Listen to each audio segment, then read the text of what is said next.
Hey, Cedar Valley, what is up? We're super excited to get back into this week's Jet Talk, and I absolutely love what we're talking about this week because, again, it's super personal for me. When I was growing up, when I was in high school, there was a really, really famous basketball player that everybody wanted to be like, and you've probably heard of him. He was pretty good. His name was Michael Jordan, and he was so good that it was like this explosion of popularity, and everybody wanted to have a piece of Michael Jordan because everyone wanted to be like him. And so they started this campaign. Gatorade started this ad campaign called Be Like Mike.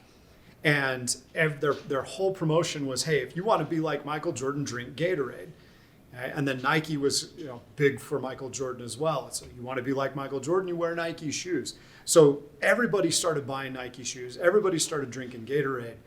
And it was like, I picture me in my backyard trying to play basketball, and I was trying to be like Michael Jordan.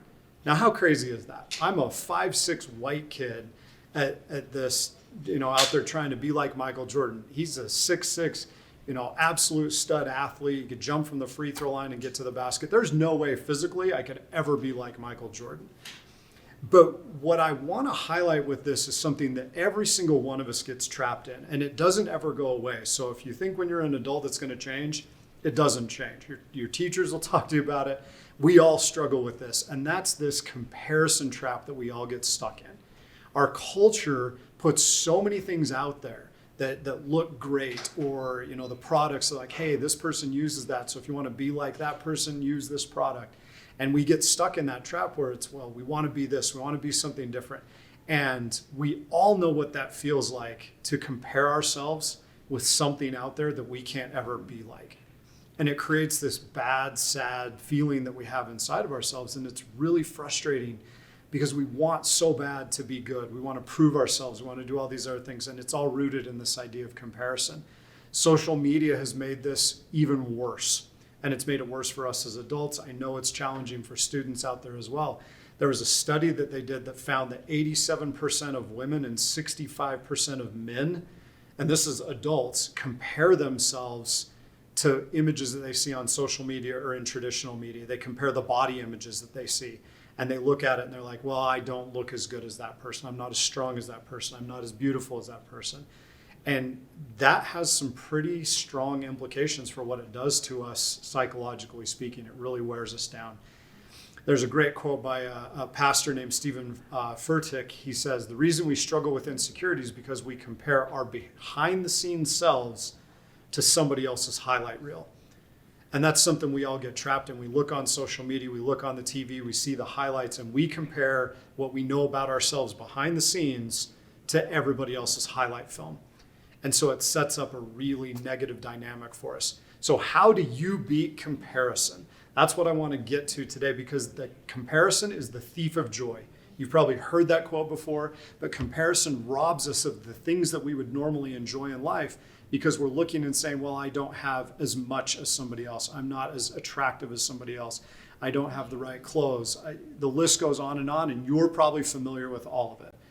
Okay? Comparison robs us of our joy. So let's get after how we can put a dent in the hold that comparison has on us. Take off question number 1 today. How can I celebrate what makes me unique? Because celebration is going to be the cure to comparison. And so we're going to start looking at these things and say, how can we celebrate things? Well, how can you celebrate what makes you unique? Because you are unlike anybody else that's ever been born in the history of the world. Nobody can do stuff the way that you do it. You can put your own spin on something that no one else has the ability to put on. Okay? You can impact people that no one else can impact. You can do things that no one else can do. Like Michael Jordan could do things that no one else could do, no matter how hard I tried to be like Mike, how much Gatorade I drank, or how many Nike shoes I bought. I could never be like Mike because he's uniquely Michael Jordan and I'm uniquely Nate Crandall. And you're uniquely whoever you are. And there's something unique that you bring that nobody else can do. Celebrate that. Figure it out and celebrate it, because you're worth celebrating, and that uniqueness is what makes you you. Take off question number 2. What progress have you made that you can celebrate? You've made progress in something. Okay? You learned how to walk. Yay, that's progress. Celebrate it. There's something, though, that you've done this year where you're a little bit better now than you were last month, or back in September, or back in August when the school year started. There's something that you've been after, that you've progressed to, and you're not celebrating it enough. You're not giving yourself enough credit for those things. You're not celebrating enough. So think really hard. What progress have you made that you can celebrate? And this is not a social media celebration. This is not a go out and party with everybody else. This is you look yourself in the mirror and you say, I celebrate you for doing that. I celebrate you for making progress. Personal celebration, I hope you don't mind this. I have made progress planning my days over the last 2 weeks, and I'm really, really proud of that. And I want to celebrate that. What do you want to celebrate? And have that celebration just with yourself, but give yourself credit for the progress you've made. Third takeoff question, third celebration that you can do. And I love this one because it gets at one of our core dispositions of influence. And that is, how can I celebrate others' wins and good qualities? If you want to feel better about yourself, develop the habit of celebrating other people's wins and other people's good qualities. Start looking at your friends, start looking at your family, start looking at other people and celebrate the things that are good for them. Okay? Maybe your friend posts a picture, celebrate that. You know what, you look great in that picture. Okay? Or they do something nice for them. Celebrate the fact that they do something nice. Notice the good that they do and celebrate that. It actually makes it easier to celebrate the good that you do as well. But think about how great our school is going to be when we start celebrating other people's wins. When we start really celebrating the great stuff that goes on. Okay? Dax helps me so much, and you can't see him right now, but Dax does so much great work, and it needs to be celebrated. Okay? And there's things that you do, there's things that other people do.